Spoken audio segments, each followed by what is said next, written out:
খালামুনির বাড়িতে next day morning সবাই দেখুন ঘুমাচ্ছে, তো ওদের সবাইকে ডেকে তুললাম আর তারপর নিচে গেলাম। নিচে গিয়ে এখন আমরা খাচ্ছি চা, আর যতই গরম পড়ুক চা হলো মাস্ট। তো চলুন আজকে দেখাই আমার খালামুনিদের রুমগুলো। খালামুনিদের বেশ অনেকগুলো রুম আছে, প্রায় 12-13টা মতো। তো সবকটার সাথে সবকটার লিঙ্ক আছে, মানে এই বারান্দা দিয়ে ওই ঘরে যাওয়া যাবে আর সব ঘর দিয়ে সব ঘর যাওয়া যায় এরকম। আগের দিনের মতোই সিম্পল বাড়ি, কিন্তু ঘরে অনেকগুলো দরজা আছে।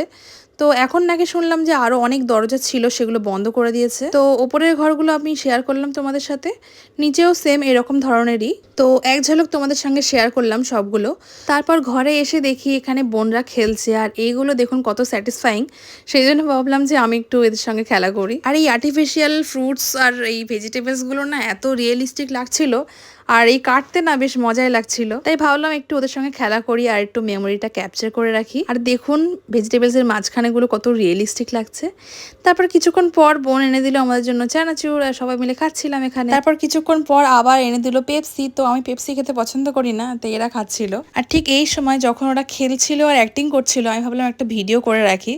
তো বোনের হাতের ধাক্কায় আমার ফোনটা গিয়ে ঠোঁটে গিয়ে লেগেছিল। তখন তো ভালোই ব্যথা পেয়েছিলাম, কিন্তু আস্তে আস্তে ঠিক হয়ে গেছে। তো এদের তো এদিকে খেলাই শেষ হচ্ছে না, তারপরে আমরা লাঞ্চ করে নিই। আর লাঞ্চে দেখুন কি কি হচ্ছে। এখানে করেছিল পোলাও, আর তার সঙ্গে অনেক রকম ভাজা।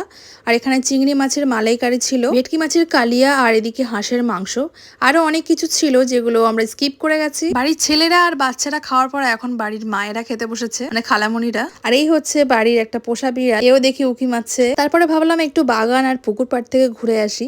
তো যেতে গিয়ে দেখলাম ওদের একটা টিয়া পাখি আছে, সেটা নাকি আবার পোষা। তো এই যে হচ্ছে খালামণিদের পুকুর পাড়।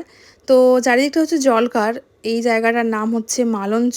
সব ছোট ছোট কাজিনরা আমরা এক জায়গায় হয়েছি, তো সব ভাবলাম একটা ফটো তুলি। তো খালামণিদের এই পুকুরটা শুনেছি অনেক গভীর, তো ভাবলাম একটু নিচে গিয়ে একটু দেখি। দেখলাম ছোট মাছ একদম ভর্তি কিলবিল করছে। লজ্জার কথা সাঁতার পারি না বলে, সেই জন্য আমার বোন বললো উঠে আয় বাবা, পড়ে যাবি। তো আজকে বিকালেই বেরিয়ে যাব। তো বেরোতে বেশ সন্ধ্যা হয়ে গেছিল, আর গেছিলাম ওখানকার মালঞ্চর স্টাইল বাজার আর বাজার কলকাতা। তো ওখানকার কালেকশন আমার একদমই পছন্দ হয়নি, সেই জন্য তেমন কিছুই নিলাম না।